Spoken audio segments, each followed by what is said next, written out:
This is the foyer of the Anomaly Research Centre that we see in season 4 and 5. The original arc in the third series was one I adopted, and I thought it was a fabulous design.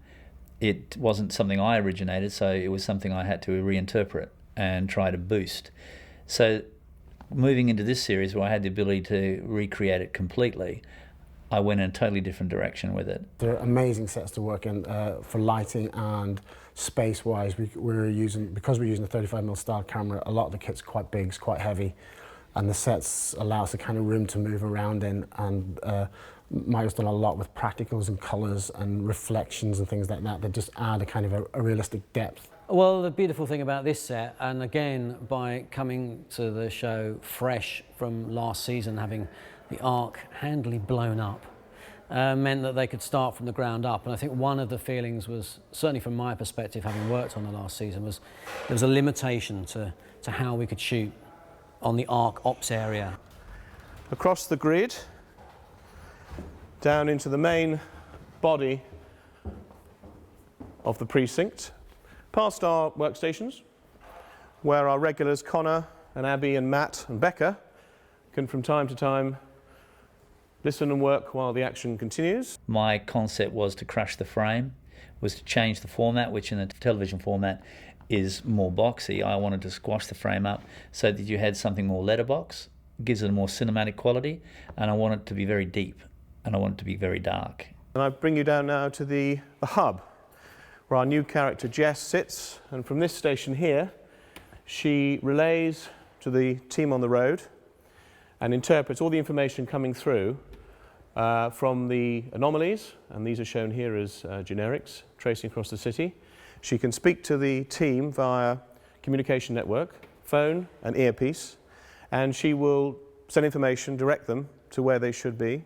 These are the original drawings of the set. This is the original concept. This is a darker version and a lighter version.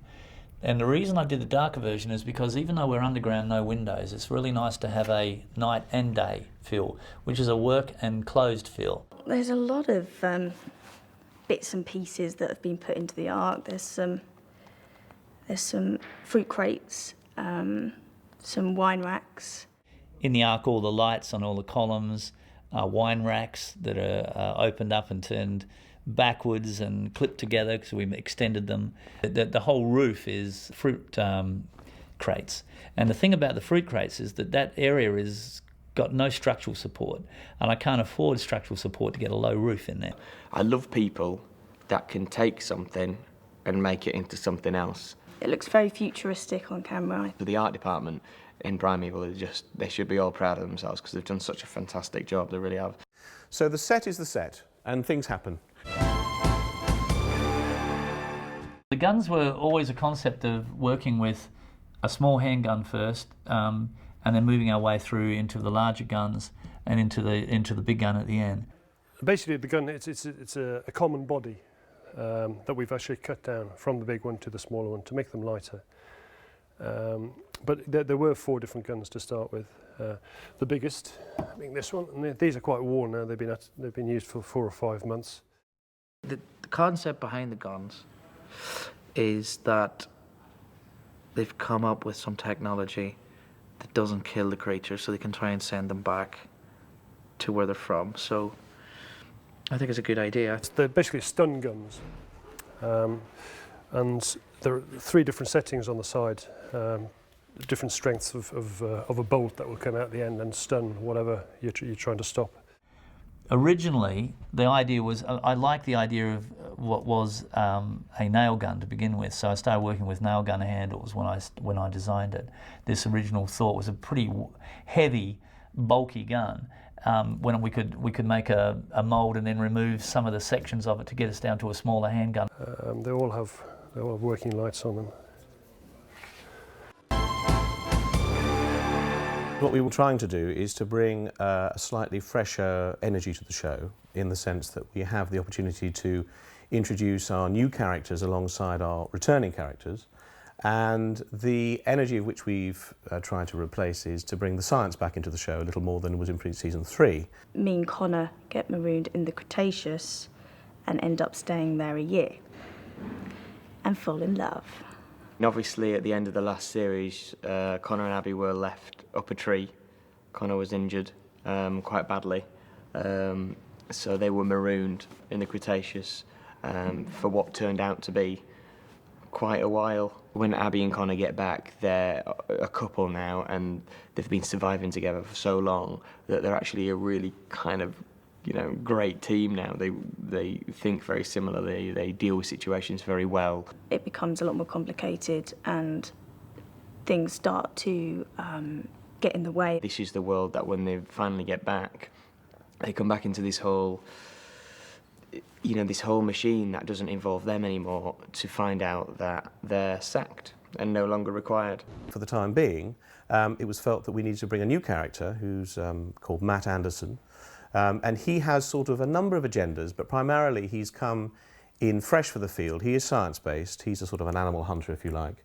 He's kind of quite an interesting character, quite private and secretive, and I think Jess is not wary of him, but definitely keeps an eye on him and likes him, but isn't quite sure what he's up to some of the time. He's worked close to the animal kingdom, but he's also, if you like, in charge of a team. So with the temporary absence of Danny and Connor and Abby, he's been brought into the breach really to take over the catastrophe, which was really sort of caused by this complete failure to bring our returning heroes back. Matt and Becker's actually quite funny at the start. I think a lot of the lighter moments at the start of the show come out of that. Because Matt kind of isn't bothered by Becker, but Becker's a bit kind of, I think his ego's a bit threatened in the man stakes. He's the man around the ark.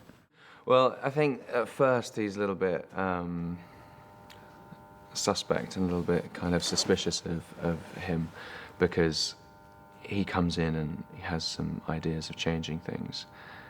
And because Becca's still fiercely loyal to Nick Cutter and Danny Quinn, even though they're... Another dude comes in and starts telling him what to do, and there's a lot of kind of testosterone-filled moments that are quite funny, but you can tell quite quickly that they're very fond of each other. And they have different opinions on things, as is always the case, but they form a close friendship and work well together. They both come from military backgrounds, so that's one of the things that sways Becca to fully support Matt. It's gonna happen. Who's responsible for it? And his sole mission in life, even if it means giving up his own life, is to stop this thing happening so that the future's bright. Well, one of the things that was discussed was really how to keep the Ark in sort of constant communication, if you like, with the team out on the road. And one of the things we want to try and do is keep the world of Leicester and the Ark sort of in the forefront. So when our team are out on the streets trying to deal with the anomaly incursion, the incursions through the anomaly, Jess has been sort of put as, if you like, head of communications. She's Leicester's PA, but is a bit more than that. She's a sharp, quite bright, feisty girl who, in fact, can think with her own mind, but very much keeps the team in check, makes sure she knows where they are, makes sure they carry their black boxes which record the scientific information that the anomalies generate, and basically sort of runs the ship. Jess, I suppose, is like our little angel who sends us in and brings us home. And suddenly there's this little quirky girl going, hello. And he's like, all right, who are you? So I think his nose is a bit part out of joint. He's like, there's a girl controlling the computers. Is anybody? No. Probably expecting someone a little bit more robust and kind of sort of military experience, sort of field coordinator. And then this very pretty little brunette comes in.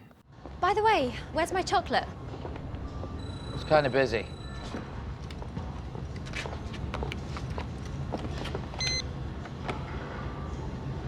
Thank you.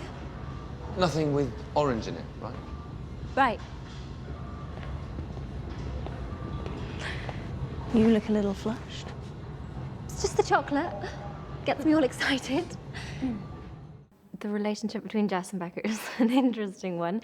It kind of starts off quite one-sided from my side. She definitely nurses a soft spot for him, and that's quite obvious, I think, for everyone else in the headquarters, apart from Becker, who doesn't seem to notice at all and is completely oblivious to her. Are you okay? Yeah.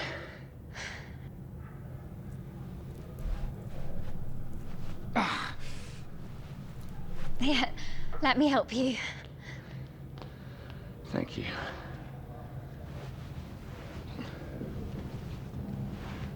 God, I'm so sorry. No. So sorry. It's okay. It's just a scratch. It's not what the medic said. Well, just a bite then. You were brilliant today. She's at the hub of the Ark and everything is channeled through her. And this is kind of a really cool new thing that we have in this series because we've never really had this before. We've never had a point of contact. So it's really cool that we actually know who to call when we're out on the missions. And she can, this is also quite cool. This is our black box. And she can track us wherever we are on these black boxes. Once there's an anomaly detected, she sends all the team out, gives them the coordinates, and then monitors them when they're out in the field as well. So she's kind of really hands-on, but from a distance. But she's quite a vital role to the team now because she really watches all their backs when they're out there.